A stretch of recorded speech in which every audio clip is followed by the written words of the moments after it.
എല്ലാവരും അറിവുള്ള ആളുകളാണ്. പക്ഷേ എന്താണ് യഥാർത്ഥത്തിൽ റിയൽ ലേണിംഗ്? എന്താണ് അറിവ് എന്ന് പറഞ്ഞാൽ? യഥാർത്ഥത്തിൽ അറിവ് എന്ന് പറഞ്ഞാൽ എന്താണ്? ഞാൻ പറയുന്നു റീഡിംഗ് ആണ്. ആണോ? നോ.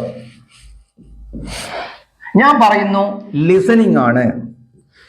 ഒരാളെ കേൾക്കുക എന്നുള്ളതാണ്. ആണോ? ഞാൻ പറയുന്നു കാണുന്നതാണ്. അല്ല. ഞാൻ പറയുന്നു മറ്റൊരാളുടെ പ്രസംഗവും കാര്യങ്ങളും കേൾക്കുന്നതാണ്.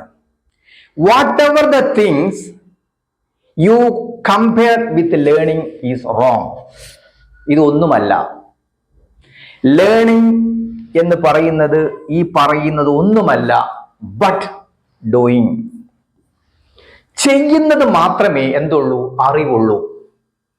അപ്പൊ നമ്മൾ ചെയ്യുമ്പോൾ നമ്മൾ പാലിക്കേണ്ട ചില കാര്യങ്ങളുണ്ട്.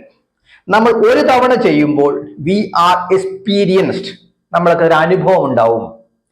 രണ്ടാമത് ചെയ്യുമ്പോഴും മൂന്നാമത് ചെയ്യുമ്പോഴും നാലും അഞ്ചും ചെയ്യുമ്പോഴും we will increase our experience and knowledge. പക്ഷെ ഇവിടെ ശ്രദ്ധിക്കേണ്ടത്, നമ്മൾ ഡൂയിങ് എന്ന് ചെയ്യുമ്പോൾ it should be a continuous process, not expecting any result.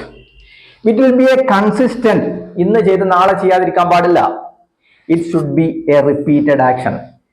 Continuous, consistent, repeated, devoted action ആയിരിക്കണം ഏത്? ഡൂയിങ്. എന്തിനാണ് അങ്ങനെ പറയുന്നത്? നമ്മളൊരു കാര്യം ചെയ്യുമ്പോൾ നമുക്ക് എന്ത് കിട്ടുന്നു? അറിവ് കിട്ടുന്നു. That is knowledge.